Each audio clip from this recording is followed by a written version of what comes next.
Transporters, और वो भी कराची के ट्रांसपोर्टर्स, सोए हुए, लावारिस, तबाहाल, शहर नापुरसाने हाल कराची के ट्रांसपोर्टर्स बिलाखिर बिफर गए हैं। आखिरी इत्तलात आने तक वो बिखरे हुए ही थे। अब अगर हुकूमत उनको बिखरा दे तो मैं कह नहीं सकता। ट्रांसपोर्टर्स ने कल से कराची में पब्लिक ट्रांसपोर्ट सड़कों पर लाने का ऐलान कर दिया। इरशाद बुखारी साहब, सदर कराची ट्रांसपोर्ट इत्तेहाद का कहना था कि हम सीट बाय सीट गाड़ियां चलाएंगे। यह बात काबिल कबूल है, लेकिन आगे जो उन्होंने कहा उस पर इंसान सिर्फ हंस सकता है। कहने लगे कि ड्राइवर्स कंडक्टर्स मास्क और दस्ताने पहनेंगे। वो ड्राइवर्स और कंडक्टर्स जिनके पास ड्राइविंग लाइसेंस नहीं होता, वो दस्ताने पहनने का तकल्लुफ भला क्यों करेंगे? वो गाड़ियां जो कंप्लीटली एयर कंडीशनड है, एयर कंडीशन इसलिए नहीं कि उनमें एसी लगा हुआ है, उनमें छत खुली हुई है नाइट राइडर की तरह, उनमें आप कहीं से भी दाखिल हो सकते हैं खिड़की समेत। वो गाड़ियां जो अल्हम्दुलिल्लाह नुमाइश में रखी जाने के काबिल है, उसमें अल्लाह का शुक्र है सुम्मा अल्हम्दुलिल्लाह इस एक सदी में भी इंसान सफर कर रहे हैं। जमहूरियत का ये सफर हमें यूटीएस बसों से, अर्बन ट्रांसपोर्ट स्कीम से, स्कैनिया 1 करोड़ वाली बसों से अल्लाह का शुक्र है चिंची रक्षा तक ले आया है। अल्लाह ताला इस जमहूरियत का इकबाल बुलंद करे, जमहूर की खैर है। इरशाद बुखारी साहब कह रहे हैं कि अगर मुदाखलत की गई या गिरफ्तारियां हुई तो हम धरने देंगे। एक और जवाब उन्होंने पेश किया, समझ में आने वाली बात है। कह रहे हैं कि हम दिहाड़ीदार हैं और हमारे बच्चे भूख से बिलक रहे हैं। ताहम ट्रांसपोर्ट के वजीर सिंध के जनाब अवैस कादिर शाह साहब कह रहे थे कि पब्लिक ट्रांसपोर्ट खोलने का फैसला नहीं हुआ, यह फैसला कौमी राब्ता कमेटी के इजलास के बाद किया जाएगा। आखिरी खबरें आने तक कमिश्नर कराची के हवाले से कुछ टिकर्स मेरे ख्याल चल रहे थे, ये चलना थे कि उन्होंने ट्रांसपोर्टर्स को मना लिया है। आई डोंट नो अभी इस वक्त क्या स्टेटस है। हजरत, सबसे पहले तो ये कि भूल जाइए उस एक जुमले को, अपनी याददाश्त से तल्फ कर दीजिए जो अवैस कादिर शाह साहब से नादानस्तगी में निकला। बुजुर्ग, आप अभी भी जवान हैं, इस बात पर यकीन रखते हुए मेरा सवाल जरा सुनिए और जवाब की कोशिश फरमाइए। सर, कोरोना केसेस बढ़ गए, इसमें तो कोई दो राय नहीं है। अभी वजीर ट्रांसपोर्ट साहब ने यह भी बताया। Deputy chairman senate Salim Mandviwala कह रहे हैं कि मुल्क में कोरोना केसेस में खतरनाक हद तक इजाफा हुआ है, अस्पतालों में जगह नहीं रही। चेयरमैन सेनेट का यहां क्या काम था, नहीं समझ में आया। जनरल नॉलेज का सवाल यह है, एक खबर मेरे पास रखी है, उसमें बताया गया कि सिविल अस्पताल में एक मरीज को मरने के बाद कोरोना का धक्का दिया जा रहा था। उसके लवायकीन ने उसके बाद नजराना अकीदत पेश किया, वो वीडियो वायरल हो चुकी है। लाश को कई घंटों तक हवाले नहीं किया गया।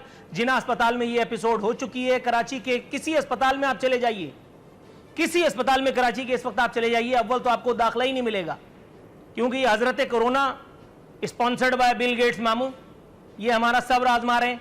और दूसरी बात, इस वक्त जो डॉक्टर्स हजरात हैं वो पता नहीं क्यों किस किस्म की मसीहाई का जो है वो मुजाहरा करने पर तुले हुए हैं। आदमी कोरोना से बचे तो बचे, लेकिन दीगर बीमारियों से जो है वो इंशाअल्लाह ताला अल्लाह माफ करे मारा ही जाएगा।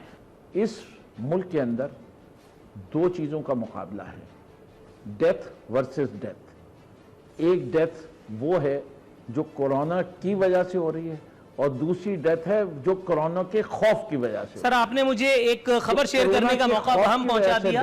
मैं आपसे तवक्कुफ की सदा करते हुए सिद्दीकुल फारूक साहब की जानिब जाने की इजाजत चाहूंगा। सिद्दीकुल फारूक साहब, एक खबर बता रही है कराची के ज़ियाउद्दीन, लियाकत नेशनल और साउथ सिटी समेत मुतअद्दिद निजी अस्पतालों का कहना है कि प्राइवेट अस्पताल कंसोर्शियम का अभी तक कोरोना वायरस के मरीज दाखिल करने के लिए सिंध हुकूमत से कोई मुआहिदा नहीं हुआ। वाज़ेह है कि सिंध हुकूमत सरकारी अस्पतालों में जगह न होने के बायस प्राइवेट अस्पतालों में गरीब मरीज दाखिल कराना चाहती है, ताहम इस सिलसिले में अभी तक कोई मुआहिदा नहीं किया जा सका। सर, अगर आप इस खबर पर तबसरा फरमाएं, कुछ रहनुमाई हमारी भी हो जाए। बात यह है कि कोरोना का मामला अगर पहले एहतियात कर ली जाती तो ये हम यहाँ तक ना पहुँचते।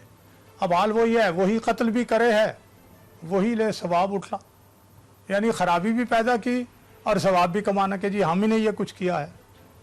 भाई ये सारी सूरत हाल गंभीर से गंभीर तर, और ऊपर से आके जो फैसला आखिर में हुआ कि ईद तक और वगैरह वगैरह, डॉक्टर्स जो मुतल्लिका लोग हैं, यानी कमाल की बात है कि इंसान का ऑपरेशन करने के लिए किसी माहिर सर्जन की बजाय किसी माहिर कसाई के हवाले कर दें। कि जी तुम ही कर दो, तो वो क्या करेगा? उसने तो हिस्से बखरे टुकड़े करने हैं ना। तो उसका ये नतीजा है जो हम देख रहे हैं। नकवी साहब ने खुद फरमा दिया कि चाइना ने क्या किया, एक शहर लॉकडाउन उन्होंने कर दिया। भाई पाकिस्तान की सरजमीन पे तो कोरोना था ही नहीं मेरी जान। सर आप बिल्कुल ठीक कह रहे हैं, लेकिन इस खबर पर उन्होंने लॉकडाउन किया, आपने बात बॉर्डर खोल दिया, आपने एयरपोर्ट्स खोल दिए।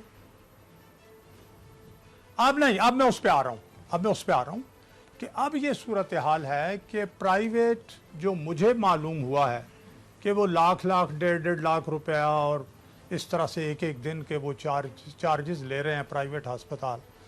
तो मैं ये समझता हूँ कि शायद इस हवाले से सिंध हुकूमत को कानून साजी करनी पड़ेगी और उसमें शमीम नकवी साहब और इनकी पार्टी जो है वो भी उनके साथ ताउन करें, ताकि प्राइवेट अस्पतालों की फीस कम की जाए और वो फिर कोरोना के पेशेंट्स और को इस दौरान में, इस कानून साजी के दौरान जो लोग नहीं करेंगी गन्ने की मशीन में पिस जाएं, वो अल्लाह मियां की अपनी एफआईआर दाखिल कर दें और उसके बाद ये केस भी इंशाल्लाह दाखिल दफ्तर हो जाए। नहीं, आपने भी मुझे ट्रक की नई वाली बत्ती के पीछे लगा दिया। आपकी ये बात दुरुस्त है, लेकिन ये कानून साजी कल परसों तरसों 2-3 दिन में कर लें भाई। इतना मेरे देखिए सिद्दीकी साहब, ये 10 दिन हो गए हैं कि ईद के नाम पे लोगों को खोल दिया गया है, लोग भी परवाह नहीं कर रहे। तो अभी आपने जो गाड़ियों की जो है बसों की तस्वीर कशी की है, वो बसें क्या हैं? वो तो टांगा रेड़ा हैं।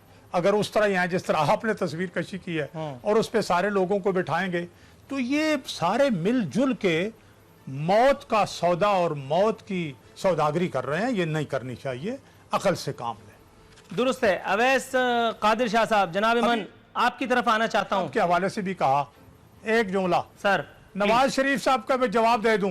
नहीं सर, नहीं जवाब दे दूं कि नवाज शरीफ साहब का मैं बाकायदा खुसूसी तौर पर तैयार करदा आपकी खिदमत में एक जबरदस्त सवाल पेश करूंगा, फिर जवाब दीजिएगा तो मजा आएगा। ऐसे कैसे जवाब दे देंगे आप? थोड़ा सा तवक्कुफ की इस्तदा है। अवैस कादिर शाह साहब मुस्कुरा रहे हैं, उनकी तरफ बोला हूं।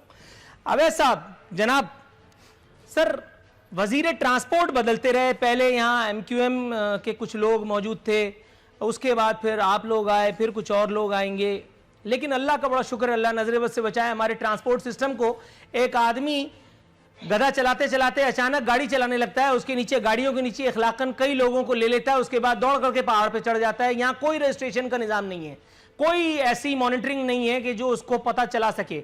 वहां ये ड्राइवर्स और कंडक्टर्स मास्क और दस्ताने पहनेंगे। इस लतीफे पर अगर आप कोई तबसरा फरमाना चाहें तो आपको पूरी आज़ादी और खुली छूट है। सिद्दीकी साहब, जैसा मैंने पहले कहा कि माशाल्लाह आप बोलते बड़ा अच्छा हैं और मैं बहुत सी चीज़ों का इस वक्त जवाब देना चाहूँगा, लेकिन जाहिर सी बात है प्रोग्राम किसी और हवाले से, और जो टू द पॉइंट आंसर है वो ये है कि ये जब SOP हम लोग बना रहे थे, ये 1 महीना पहले की बात है, क्योंकि जब हमें NCC में ये कहा गया, अब फिरदौस शमीम नकवी साहब की बात की तरफ भी आऊँगा, तो हमने SOPs तैयार कर ली थी। तो ये हमने रिक्वेस्ट की थी सारे ट्रांसपोर्टर हजरात से, जिसपे सब लोग कराची के इत्तेहाद के हों या इंटरसिटी के हों, सब लोगों ने इस चीज़ पे एग्री किया था कि वाकई हम लोग मास्क भी पहनाएंगे और मास्क के अलावा किसी भी पैसेंजर को गाड़ी में नहीं बिठाएंगे।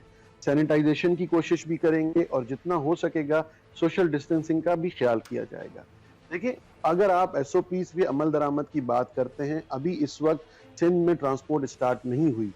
जो एक तकरीर हुई जिसमें ख्वाहिश का इजहार किया गया और ट्रांसपोर्ट सेक्टर को 3 सूबों में खोला गया, जिसमें ना सिंध को बताया गया ना पूछा गया। हम तो उस मीटिंग के आसरे पर ही बैठे रहे कि अभी हमें कॉल आ रही है, अभी हमें बुलाया जाएगा, कोई फैसला होगा, हमें भी उसमें शरीक किया जाएगा, लेकिन हमें इस काबिल ही नहीं समझा गया कि उसमें शरीक किया जाए। देखिए, उन तीनों सूबों में क्या हो रहा है, उनमें क्या क्या इल्जामात लग रहे हैं, उनमें क्या क्या झगड़े शुरू हो गए, क्या वहां पे SOPs फॉलो हो रही हैं, क्या वहां पे कोई ऐसी चीज है जिससे हम इस वक्त काबिल जिक्र कर सके कि किसी सूबे में बसेस जो रोकी गई वहां पे देखा गया कि सीट बाय सीट नहीं, 2 सीट छोड़ के एक बंदा बिठाया गया था। ट्रांसपोर्टर इत्तेहाद उन वजीरों के खिलाफ बोल रहे हैं, गवर्नमेंट के खिलाफ बोल रहे हैं, वजीर साहिबान का कोई बयान नहीं आ रहा। देखिए, बगैर सोचे समझे, बगैर किसी अक्लमंदी से अगर आप एक फॉरेन सेक्टर खोल देंगे तो वो कोरोना बम के मुतरादिफ होगा, और वही हो रहा है।